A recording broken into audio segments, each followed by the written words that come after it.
سلام برای بچه خفن کف یوتیوب. بچه من ایلی هستم از کانال جی موبایل. اولین ویدیوی آموزشی من خوش اومدید بچه. من یه سه نکته بهتون آموزش میدم و حتی اگر اولین بارتونه که گیم کانتر میزنید قول میدم خیلی از لول بازیتون رو ببره بالاتر. فقط قبل از اینکه بریم سر وقت آموزش، لطفاً اگر این ویدیو به کارت اومد و چیزای خوبی یاد گرفتی لایک کن و حتما چنل منو ساب کن، زنگوله بغلشو بزن و یه کامنت دلی هم برام بذار. بدون معطلی بریم سر وقت. بی خیال نرید تو اینجوری. خب اگر یه پرو پلیر میدونی چیکار میکنه؟ پرو پلیر هی بازی میکنه ببینه کسی هست یا کسی نیست، مطمئن میشه، میره بالا میبینه کسی نیست. وقتی که کسی نیست میبینه یکی اونجا تق هدشو میزنه.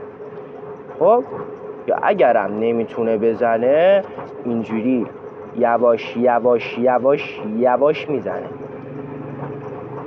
نکته دوم اینه که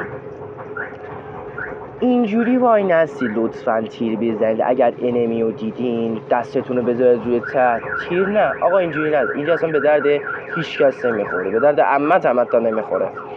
ببین عزیز دل، تو وقتی که میخوای یکی رو بزنی صاف نباید وایسی. چرا؟ چون انمی راحت خدتو میگیره، خدت هم نگیره راحت میتونه بزنتت. خب تو نباید بذاری و باید هی اینجوری بازی کنی. ببین حتی خودت هم تمرکز نداری ولی باید داشته باشی. خب اینجوری هی بازی میکنی نمیتونه، ایمش به هم میریزه و اگر تیر بزنی کلا قاطی میکنه و بازی تو میبری. وقتی که تو بازی میکنی تیرتو باید یه دونه دو تا سه تا بزنی. خب یا تک بزنی، اثرش بهتره، دمیج بیشتری به انمی وارد میکنه و احتمال داره خودت اصلا دمیج نخوری و احتمال مردنت صفره. خب اینو اینجوری میتونم به تضمین بدم. نکته ریزیه ولی خیلی مهمه که همه کانتر بازا بلدن. خب آقا همین نشونتون، همین خط ایمتون همیشه رو خط هد باشه.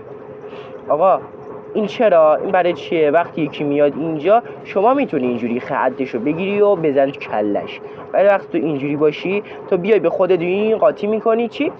میزنت دین ترکی. دارم به کارت اومده باشه. خیلی دوست دارم. مواظب خودت باش. تا یه ویدیو دیگه. خدا نگهدار.